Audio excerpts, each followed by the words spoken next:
La question réseaux sociaux avec vous, Guillaume Charpin. Bonjour Guillaume. Bonjour Laurent, bonjour Céline, bonjour à tous. Depuis 24 heures, nous vous consultons et nous décryptons ensemble une question sur le compte Twitter d'RMC. Alors que l'état d'urgence sanitaire prend officiellement fin ce soir, on vous a posé cette question. Est-ce bien raisonnable d'en finir maintenant avec cet état d'urgence sanitaire ? C'est mardi dernier que le Parlement a adopté le projet de loi qui met officiellement fin à l'état d'urgence sanitaire. Jusqu'à aujourd'hui, le gouvernement pouvait encore prendre toute une série de mesures exceptionnelles visant à enrayer la pandémie.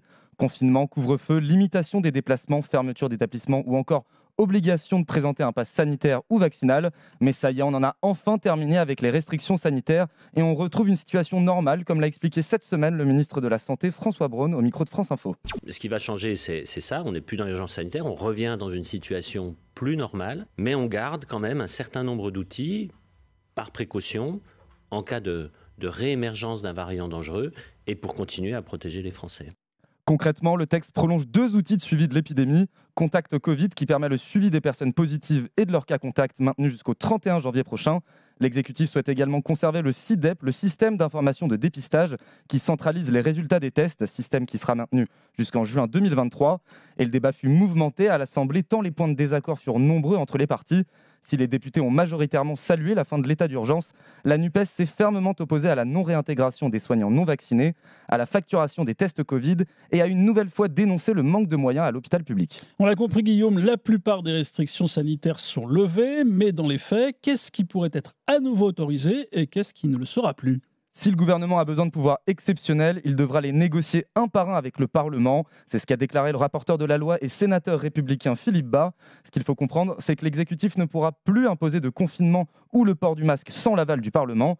Le pass sanitaire aussi tire sa révérence. Il n'y aura plus de contrôle sanitaire pour entrer en France depuis l'étranger. Seule réserve, le gouvernement pourra imposer dans des cas bien précis et jusqu'en mars 2023 un test de dépistage au Covid négatif pour voyager en avion à destination de la France métropolitaine et pour les territoires d'outre-mer. Le masque tombe également, il ne sera plus obligatoire dans les établissements de santé, mais il est tout de même fortement recommandé. En revanche, il restera obligatoire dans les hôpitaux de l'AP-HP, l'Assistance publique Hôpitaux de Paris, et chaque directeur ou directrice d'établissement de santé pourra décider d'imposer ou non le masque dans l'établissement qu'il dirige. Et sur Twitter, qu'en pensent nos auditeurs, nos internautes sur Twitter ? Est-ce bien raisonnable d'en finir dès maintenant avec l'état d'urgence sanitaire ? Alors, sans grande surprise, vous êtes 78% à répondre oui. La fin de l'état d'urgence sanitaire est une mesure raisonnable. C'était même nécessaire, nous dit Anne sur Twitter. On est enfin débarrassé des masques et de toutes ces contraintes, mais il va falloir que les Français soient responsables, et ça, ce n'est pas gagné. Un avis que partage Josiane, ce sont les premières grandes vacances depuis 3 ans où on peut enfin vivre normalement.